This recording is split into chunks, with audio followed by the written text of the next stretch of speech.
नमस्कार, एक बार फिर से मैं आप सभी के सामने उपस्थित हूँ बेहद महत्वपूर्ण टॉपिक के साथ।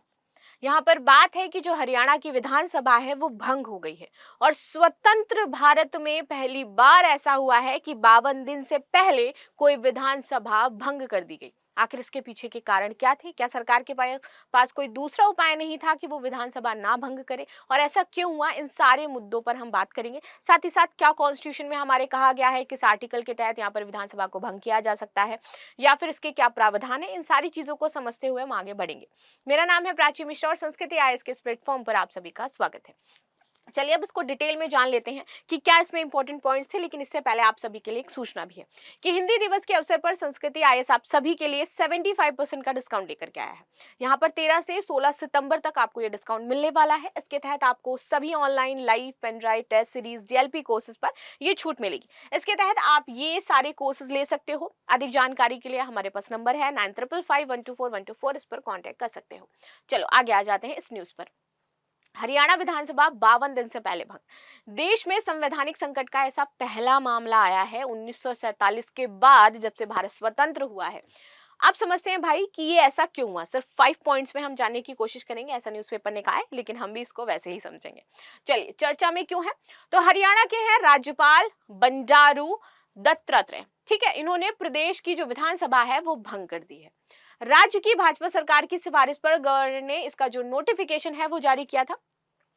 विधानसभा भंग करने के नोटिफिकेशन में गवर्नर ने ये लिखा कि भारत के संविधान के अनुच्छेद 174 के खंड 2 के उपखंड बी द्वारा मिली शक्तियों का प्रयोग करते हुए मैं बंडारू दत्तात्रेय राज्यपाल हरियाणा तत्काल प्रभाव से हरियाणा विधानसभा भंग करता हूं। अब जब कोई विधानसभा भंग होती है तो उसका क्या असर पड़ता है वहां के नेताओं पर, जो उस पद पर होते हैं उनका सीएम पर क्या असर पड़ेगा, ये सारी चीजें भी हम समझेंगे। तो अभी एक चीज तो पता चल गई कि राज्यपाल को ये पावर किसके तहत मिलती है, आर्टिकल 174 के खंड 2 के उपभाग बी के तहत, कि वो क्या कर सकते हैं, विधानसभा, किसी राज्य की विधानसभा को भंग कर सकते हैं।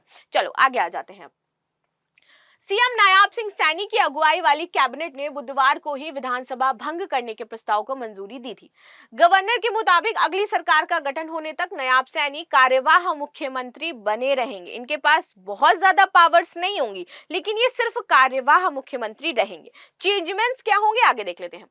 6 महीने की अवधि में विधानसभा सेशन ना बुला पाने के संवैधानिक संकट से बचने के लिए सैनी ने ये कदम उठाया। तो आखिर इनको क्यों भंग करना पड़ा, तो रीजन ये था। देखिए, हरियाणा की जो 14वीं विधानसभा है इसका कार्यकाल 3 नवंबर तक था, लेकिन 52 दिन बचे थे अब इस कार्यकाल को पूरा होने में। तो इस 52 दिन पहले ही इन्होंने क्या किया कि इसको भंग कर दिया। संवैधानिक व्यवस्था ये कहती है कि विधानसभा की जो 2 सेशन है इनके बीच में 6 महीने से ज्यादा का गैप नहीं होना चाहिए। इसका जो पहला सेशन है वो 12 सितंबर को हो चुका था और इसके 6 महीने आपके पूरे हो गए हैं, लेकिन दूसरा सेशन ये इसलिए नहीं बुला पा रहे हैं क्योंकि यहाँ पर चुनाव आ गए हैं और चुनाव के दौरान वो दूसरा सेशन नहीं बुला सकते हैं। इस वजह से यहाँ पर विधानसभा को भंग करना पड़ा। ठीक है, देश में इस तरह की विधानसभा भंग करने का ये पहला मामला है। ठीक है, 1947 में देश आजाद होने के बाद कभी किसी राज्य में ऐसी नौबत नहीं आई थी। यहां तक कि कोरोना काल में भी हरियाणा में ऐसे ही संकट को टालने के लिए एक दिन का सेशन बुलाया गया था। इससे पहले भी हरियाणा विधानसभा 3 बार समय से पहले भंग की गई है, लेकिन उन तीनों ही मामलों में समय से पहले चुनाव करवाने के लिए ऐसा किया गया था। आगे आते हैं। हरियाणा गवर्नर ने आपकी ये नोटिफिकेशन जारी करी थी जिसमें कहा था कि आपकी जो विधानसभा है वो भंग हो रही है। चलिए, विधानसभा भंग क्यों करनी पड़ी? देखिए, संविधान के अनुच्छेद 174(1) के तहत किसी भी राज्य की विधानसभा के 2 सेशन के बीच में 6 महीने से ज्यादा गैप नहीं हो सकता है। हरियाणा में 13 मार्च 2024 को विधानसभा का एक दिन का विशेष सेशन बुलाया गया था।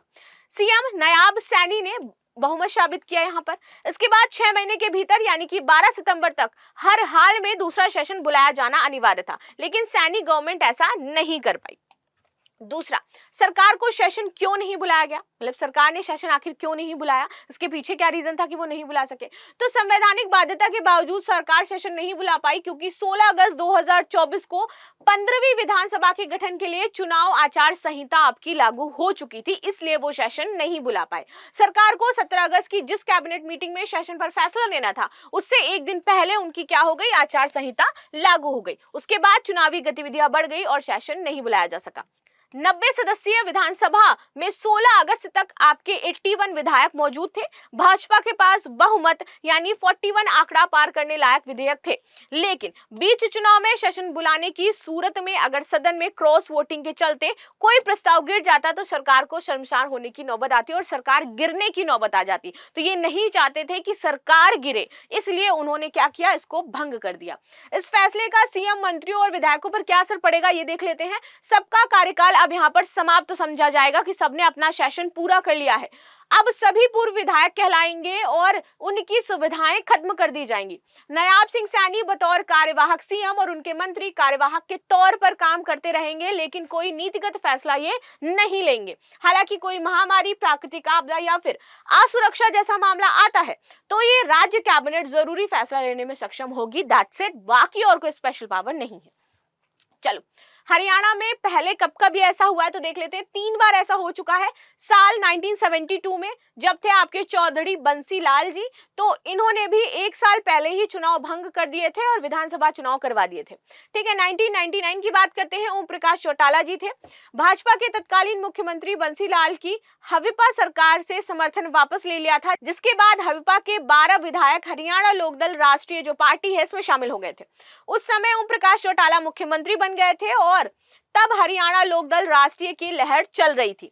उसे भुनाने के लिए तत्कालीन मुख्यमंत्री ओम प्रकाश चौटाला ने जनवरी 2000 में विधानसभा भंग कर 16 माह पहले प्रदेश में मध्यावधि चुनाव करवा दिए थे। अब आती है अगस्त 2009। तत्कालीन जो मुख्यमंत्री थे वो थे भूपेंद्र हुड्डा। इन्होंने कांग्रेस सरकार का कार्यकाल पूरा होने से 7 महीने पहले विधानसभा को भंग कर दिया था। उस समय यूपीए की सरकार केंद्र में आई थी और हुड्डा सरकार केंद्र के साथ ही विधानसभा चुनाव कराने के लिए तैयार हो गई थी। तो तब ये सारी चीजें हुई हैं। अब देख लेते हैं। राज्य में 5 अक्टूबर को वोटिंग है और 8 अक्टूबर के आपके नतीजे आने वाले हैं। तो राज्य में 15वीं विधानसभा के गठन के लिए चुनाव की घोषणा हो चुकी है। 5 अक्टूबर को वोटिंग है और 8 अक्टूबर को नतीजे घोषित हो जाएंगे। इस स्थिति में वो दोबारा से सेशन नहीं बुला सकते थे आचार संहिता की वजह से, और अगर ऐसा नहीं करते तो उनकी सरकार गिर जाती, इसलिए उनको यहाँ पर भंग करना पड़ा।